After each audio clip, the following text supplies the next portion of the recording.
Hello and welcome to Geospatial AI for enhanced urban change and downstream hazard monitoring. I am the head of product and customer at Resitech.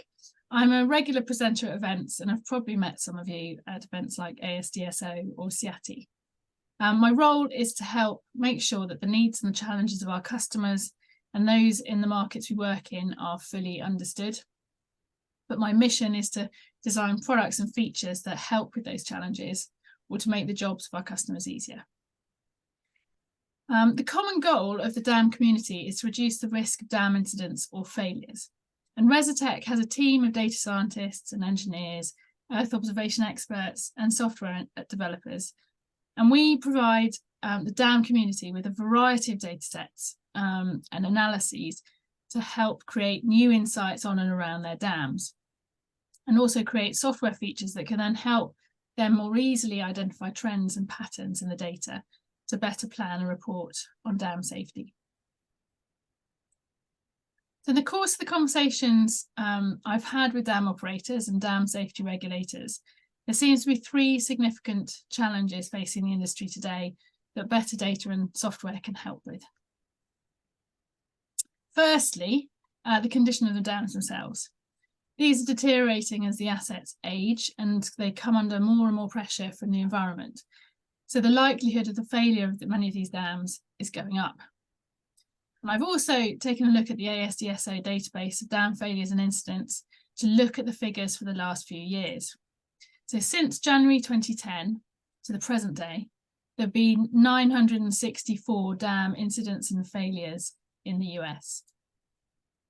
The biggest incident driver was hydrologic or flooding incidents, which is behind 60% of all dam failures and incidents.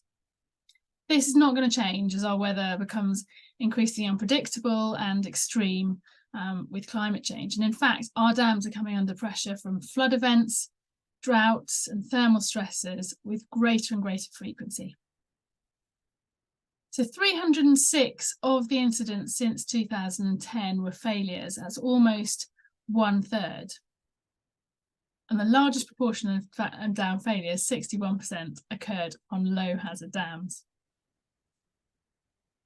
So not only is the risk increasing on the dam, but as the population grows and cities and towns and villages all expand outwards, particularly into areas that are once rural, the consequence of failure is also growing. And dam safety regulators need to make sure that the public are protected. So high hazard dams need an inspection downstream each year to keep the emergency action plan up to date, which takes time and resources. Whereas significant and low hazard dams are inspected more infrequently. So if there's a low hazard dam in an area where there is house building, how do you know if it needs to be recategorized? Since 2018, 977 dams have been added to the high hazard classification. However, this is probably an understatement of the problem. With so many dams in their remit, it takes dam safety classification teams hours to plan visits, permits, permissions, accommodation before they even make the trip to the site, which can have challenges of access and wildlife, and then assessing the area takes time, which can be, because it can be quite sizable. We've spoken to a lot of dam safety regulators with huge backlogs of low hazard dams that need inspection. And with the current team and budget that they have available, they've got no hope of getting through that backlog, which then leaves the public at risk. And that brings us to the challenge of managing budget, which every dam regulator struggles with. There's a well-documented gap between funding available and the number of dams needing rehabilitation. 2022 figures place the total estimated cost to rehabilitate non-federal dams in the US at $75.69 billion US. And in 2021, the average annual state dam safety budget was about 1.26 million.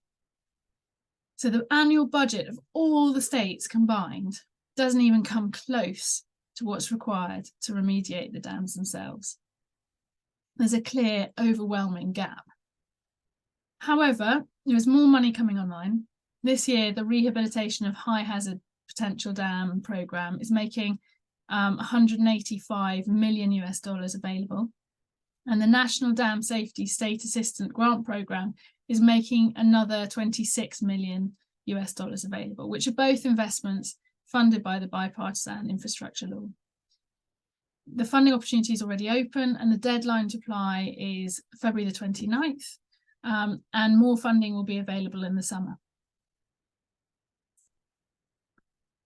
So that's good news, but with the risk growing and with resources constrained, a different approach is needed. And I'm here to tell you a little bit about Geospatial AI as a potential tool for your dam monitoring toolkit. So geospatial data combines location information, attribute information, and often also temporal information into a map view with tables and charts to easily sort the data. You can get information across large inaccessible areas because it's a remote solution. So the data can be collected and the analysis can be reviewed without even leaving your desk. And this is particularly important with dams and their floodplain, which can be in remote and inaccessible locations. So this helps mitigate that safety risk. The data analysis tools help to prioritise time and effort, so you can deploy ground staff to the areas identified as needing the most attention, which really helps make the most of your people and your budget. So it's quite a cost-effective way to gather data on and around your dams, as it doesn't require any installation or maintenance. One of our more recently launched geospatial solutions is to help regulators and dam operators identify the buildings downstream of a dam more quickly and easily. As house building increases and populations spread out from the urban centres to once rural areas, many states are seeing growing populations living downstream of their dams. And it isn't always easy to know when and where this happens. So regulators we've spoken to have a challenge getting through the hundreds or thousands of dams that they have jurisdiction over. And while high hazard dams are obviously the priority in terms of both safety and the budget available to monitor them, there are also usually larger numbers of low or significant hazard dams that need reviewing. And on the ground, it takes time and effort on travel and access. So most teams will first look at aerial footage to check downstream of their dams. And we've heard that desktop planning can take up to a third of classifiers' time. Even using mapping technology, identifying change is just difficult and takes time. So to illustrate this, I'm going to show you a small area mapped in 2017 using Google Maps. And this is the same area in 2019. Can you spot the difference?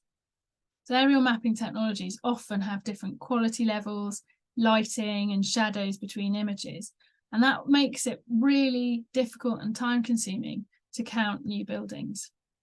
Imagine doing it for some of the larger inundation zones and for several dams.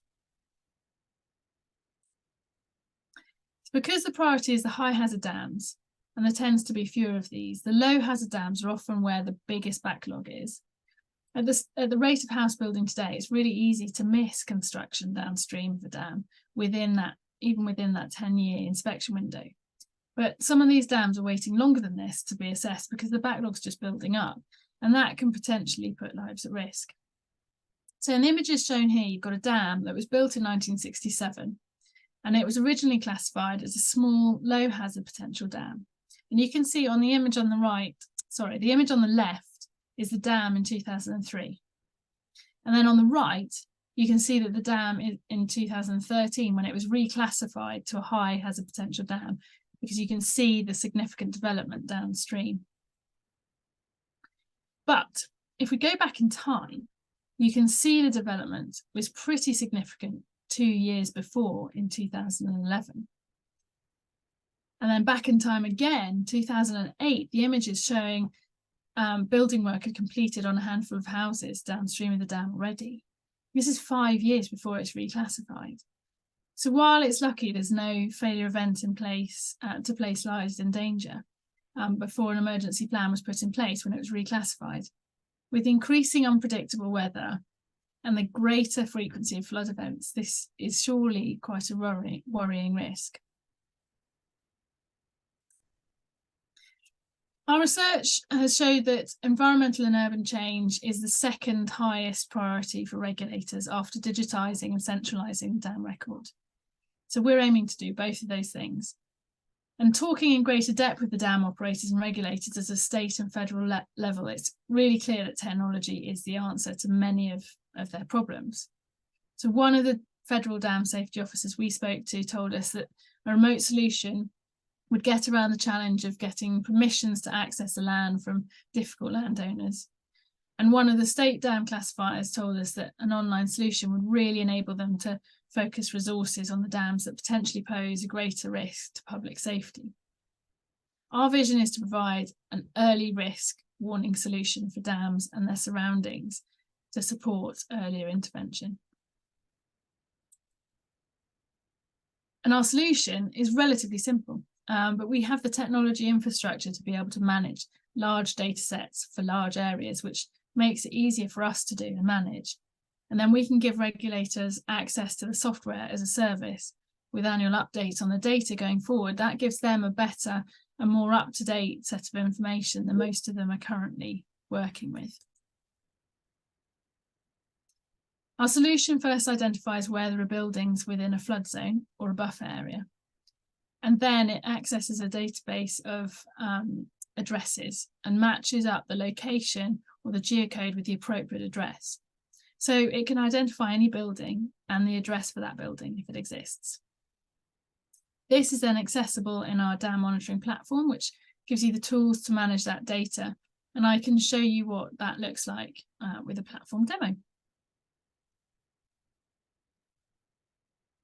So this demo was created for Greenville County in South Carolina. It's a densely populated county with quite significant development. The median home value is $197,000 US roughly, and there's a 0.7% average property tax rate. Let me start the demo. So you're looking at the demo now. Each of the circles are dams. The white box on the left-hand side is the legend. The red circles are high hazard dams and the green circles are low hazard dams, and then the amber circles are significant hazard. And when you click on one of the dams, it brings up information about each dam, and then there's a bit more information on further click. The legend's interactive, so it allows you to turn on and off the different layers. So I've turned on the inundation zones for all the dams, and you can see they show up in blue. And if I switch to grayscale now, you can then see that much more clearly. We've created a buffer zone around the inundation area. So that's the 200-meter buffer zone, and that's quite a significant buffer area, but it allows you to see, it allows you to expand the area a lot more. And then you can see the buildings that appear within the inundation zone and the buffer zone for each of the inundation zones. If I click on one of the buildings, then it allows you to see their address and the location of that building. And you can select as many as you need, and then you can scroll using the panel on the right, and also download each of those addresses. We also have other layers that help provide a bit of further information about the area. So I'm going to turn on land use. And that classifies different types of land use, so where there are trees or where there's rangeland or grassland. We also have significant places, which allows you to see the different buildings and infrastructure in and around your inundation zone that could have an impact or that need to be factored into an emergency action plan.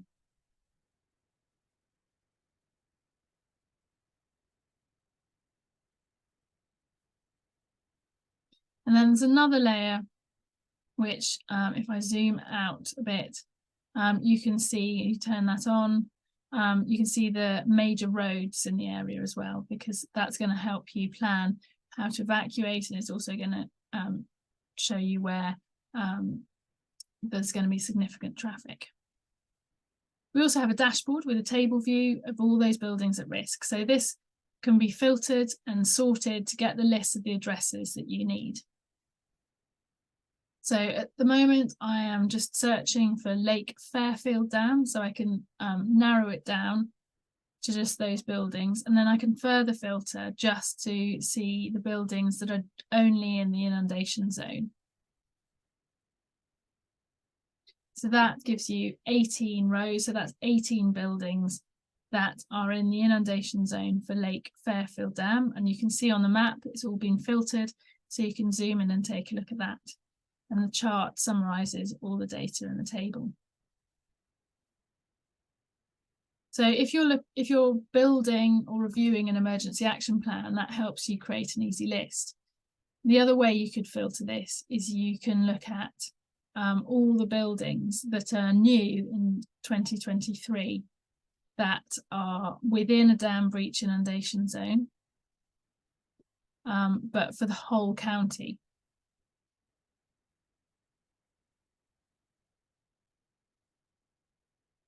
So then that allows you to prioritise the dams that you know have new house building in their inundation zone. And again, it filters on the map so you can see where those buildings are.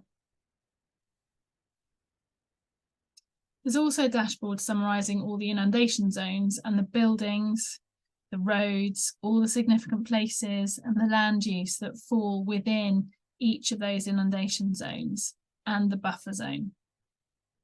So you can use this view to then sort and filter the data. So for example, I'm sorting all the inundation zones to create a list with those that have the most new buildings in 2023 at the top. And then at any point you can click on any of these rows and that takes you to the location of the building or the inundation zone to view it in situ. And if you zoom out a bit, you get a better sense of where that is.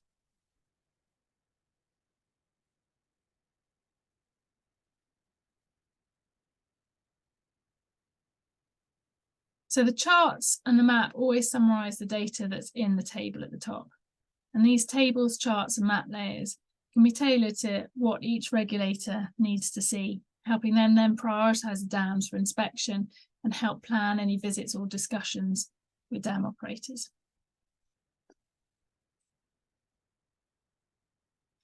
I've just summarised here the deliverables that you get with the platform.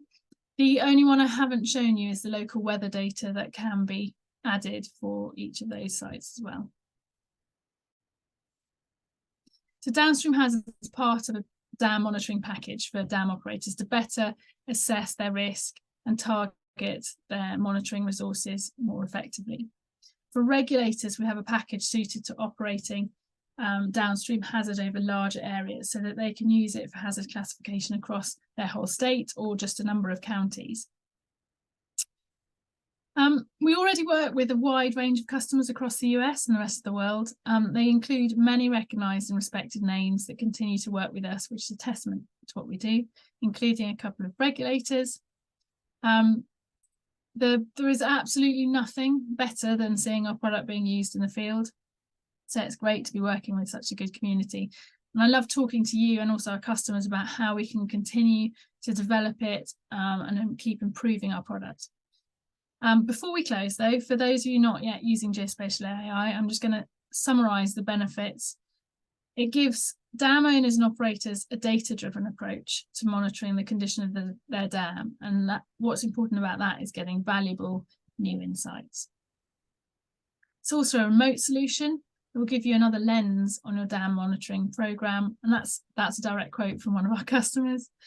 It also helps prioritise resources across your dams, helping make much more efficient use of staff time. But more than anything, it gives peace of mind that you're doing everything you can to mitigate the risk of dam failure and ultimately keeping communities downstream of those dams safe.